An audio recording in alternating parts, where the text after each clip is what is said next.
बचपन में मेरी दादी मेरे को कहानियां सुनाया करती थी, भूतों की, राक्षसों की। मगर क्या हो अगर आपकी दादी की सुनाई हुए कहानियों के सबूत मिलने शुरू हो जाएं? 1951 में एरिक शिप्टन ने हिमालय के पहाड़ों के ऊपर यह तस्वीर खींची थी। इस तस्वीर को नापने के लिए उनके पास कोई स्केल नहीं था, मतलब ऑब्वियसली पहाड़ों पर स्केल कौन लेकर जाता है। तो उन्होंने एक आइस पिक को फुटप्रिंट के बगल में रख दिया उसका साइज मेजर करने के लिए। और जैसे ही ये खबर पेपर में छपी, पहाड़ों पर रहने वाले लोगों ने अंदाजा लगाना शुरू कर दिया कि ये पैरों के निशान येती के थे। येती दो वर्ड से मिलकर बनता है ये प्रस्तः, जिसका मतलब होता है रॉक एनिमल। इसके अलावा संस्कृत में एक वर्ड होता है याक्षा, जिसका मतलब होता है a hairy being with super human strength. Mongolia में इसको अलमास के नाम से जाना जाता है। येती पहली बार न्यूज में तब आया था जब एक जर्नलिस्ट हेनरी नेवान ने 1921 में एक विशाल फुटप्रिंट, जो कि एक भेड़िए का था, उसको एक राक्षस के फुटप्रिंट की तरह पेपर में छाप दिया था। अब भले ही मेरे और आपके लिए येती की कहानी एक नई कहानी हो, मगर नेपाल में रहने वाले शेरपाओं के लिए ये कोई नई बात नहीं थी। येती एक ऐसा जानवर है जो आधा इंसान होता है और आधा बंदर। तिब्बत के रिलीजियस टेक्स्ट मनिकाबुम में लिखा है कि तिब्बत पहले एक बहुत बड़ा लेक था और जब ये लेक धीरे धीरे सूखने लगा तब कई नए जंगली जानवर पहाड़ों से निकल कर आए। और यहीं पर एक बुद्धिस्ट देवी रहती थी, ट्रिन्मो,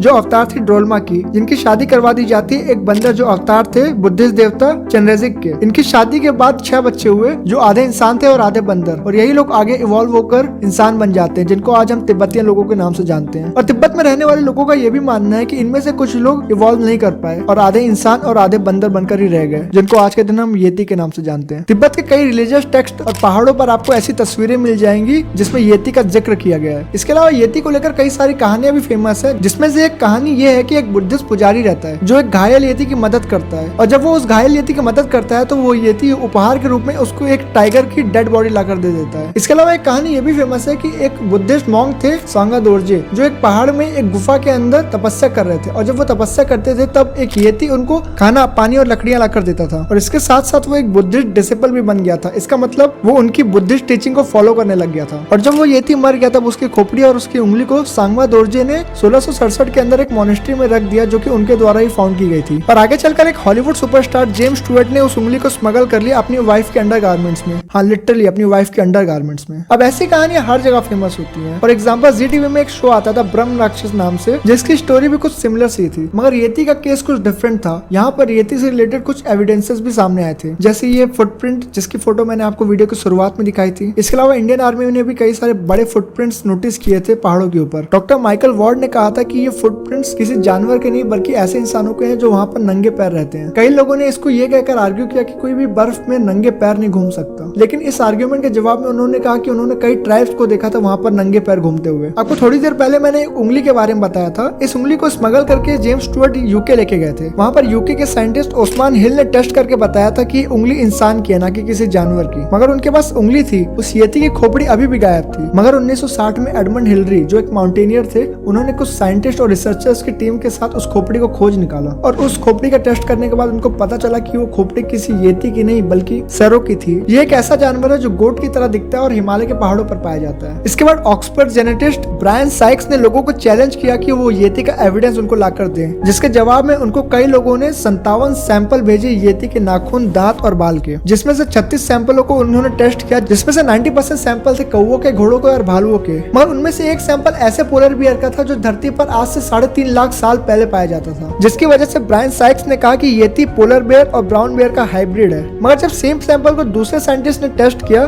तो उन्होंने ये पाया कि ये सैंपल असल में एक ब्राउन बेयर का है। डैनियल सी टेलर, इन्होंने कई सालों तक येती के ऊपर रिसर्च किए और एक किताब भी पब्लिश की है येती नाम से। इन्होंने बताया जो फुटप्रिंट्स मिले थे वो वहाँ के जंगली जानवरों के थे, ना कि येती के। और इनका मानना है कि इंसान ऐसी कहानियों में विश्वास इसलिए करते हैं क्योंकि इंसान खुद को नेचर से कनेक्टेड महसूस करना चाहते हैं। इंसान का अपने नेचर के प्रति बिलीफ बहुत मजबूत होता है और अगर इंसानों को कोई चीज उनके माँ बाप, आसपास के रहने वाले लोग बताते हैं तो उनका उस चीज में बिलीफ और ज्यादा बढ़ जाता है। जैसे आपने हनुमान जी की कई सारी कहानियां सुनी होंगी, लेकिन आपने हनुमान जी को आज तक देखा नहीं, मगर इसका मतलब ये नहीं है कि आप हनुमान जी में बिलीव नहीं करते हैं। आप हनुमान जी में बिलीव इसलिए करते हैं क्योंकि आपके माँ बाप, भाई बहन, पड़ोसी सबने आपको इस बारे में बताया है। और यही सेम केस है येती के साथ भी। युवल नोआ हरारी, जो ऑथर है बुक सेपियंस के, उन्होंने बताया कि इंसान इस धरती पर इसलिए राज कर रहा है क्योंकि इंसान एक दूसरे को कहानियां सुनाना जानता है और यही कहानियां वो कारण है जिस वजह से आज हम इवॉल्व होकर धरती पर राज कर रहे हैं। सिर्फ धक्कल, जिन्होंने एक बुक लिखी है येती के ऊपर, उन्होंने बताया कि माँ बाप अपने बेटे बेटियों को ऐसी कहानियां इसलिए सुनाते थे ताकि वो घर से दूर न जाएं। अब देखिए, येती का कोई खास एविडेंस तो मौजूद नहीं है, मगर इसका मतलब ये नहीं है कि येती सच में एग्जिस्ट नहीं करता और इसका मतलब ये भी नहीं है कि येती एग्जिस्ट करता है। एक्चुअल में आज के दिन हमारे पास इनफ एविडेंसेस ही नहीं है येती को सच मानने के लिए, लेकिन इसका मतलब ये भी नहीं है है कि हम येती को एक सिंपल कहानी बताकर नकार दें। ऐसी मिस्ट्रीज है जो इंसान को मोटिवेट करती हैं नेचर को और एक्सप्लोर करने के लिए। अगर हमारे पास किसी चीज को जानने की एक्साइटमेंट ही नहीं होती तो हम आज भी चांद पर नहीं जा पाते और समुद्र के तल को नहीं छू पाते। हमारी वो जानने की इच्छा ही थी और हमारे माँ बाप के द्वारा सुनाई गई चंदा मामा और सूरज की कहानियां ही थी जो हमें आज के दिन चांद पर उतार पाई हैं।